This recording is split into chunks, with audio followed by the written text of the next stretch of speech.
deal of training. So here? Yes. Now, doesn't that make it easier to follow? Oh, absolutely. Should. And then it'll make it easier to keep your reins adjusted so your hands don't come back behind the saddle flap. And then when you're ready, a nice trot to part. And again, keep following the neck and the walk all the way up until she's trotting. Okay? Good. And then we're going to do the first leg yield up at that end. If you want to set her up with a circle, fine. If you don't need the circle, fine. Doesn't matter. But do have a little flexion left in the leg yield. Well, you've been working on these. Good. Now, we're going to do another one, and this time I want you to carry your hands a little higher and a little closer together. Yes, thank you for the reminder. I need lots of those. Oh, of course you will. And again, if you get into trouble, you can always drop them and spread them again. But that's just a temporary thing. That's not a we ride like that forever in dressage.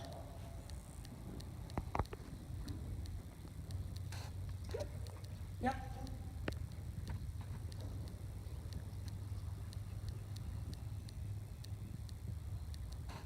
Very nice. That's going to help her balance. It's going to make it easier for her to keep her shoulders up, which is what we want. We don't want round but shoulders dropped, which can happen when the hands are too low and wide for a long period of time. We want the horse really lifting her shoulders with everything you do. Very nice. That's lovely.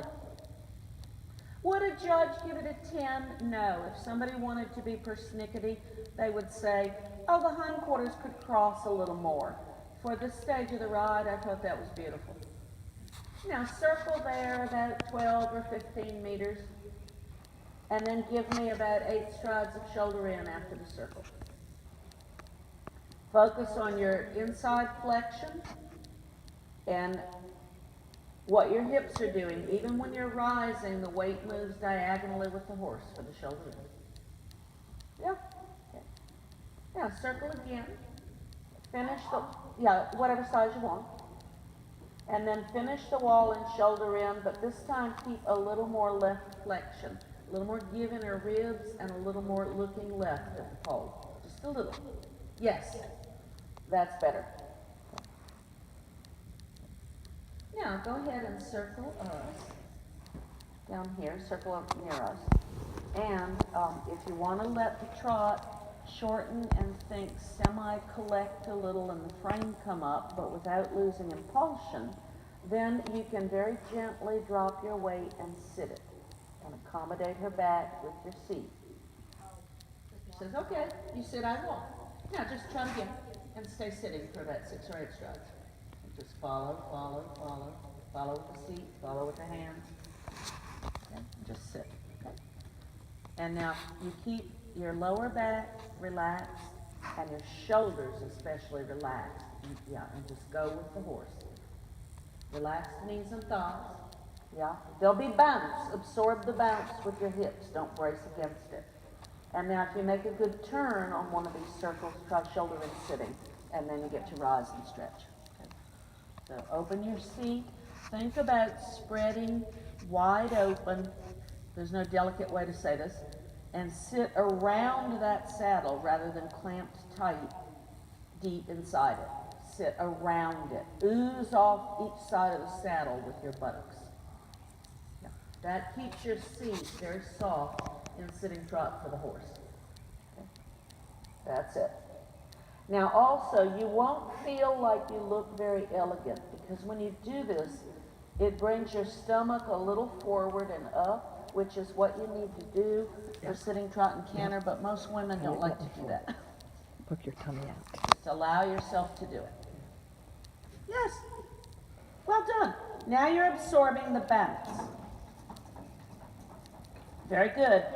If you can, stay in sitting trot. Do another shoulder in at H with a slightly bigger angle and just absorb the bounce. Let your seat move with the horse, but it's moving diagonally up the track every step. Well, look at you. Reward. That's all right. Doesn't matter. You were doing great.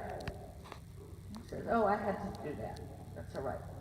She wasn't stopping in response to you tightening the back in the seat that time. You were right in sync with her.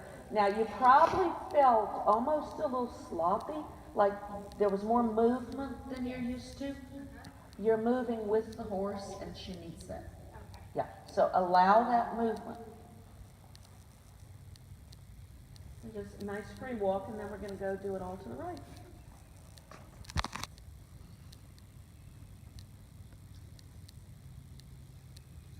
We absorb the sitting trot motion, especially later when you have to sit medium and extended trot, and also the canter motion if you've got a horse with a good canter.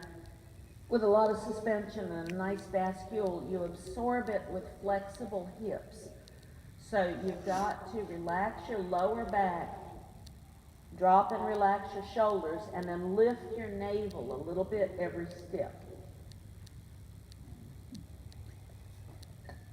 Belly button forward, that's what I'm telling you. Belly button forward. And that was the nicest sitting trot I've ever seen you ride. Thank you. I'm gonna have to sit on Yankee. It shows. And she was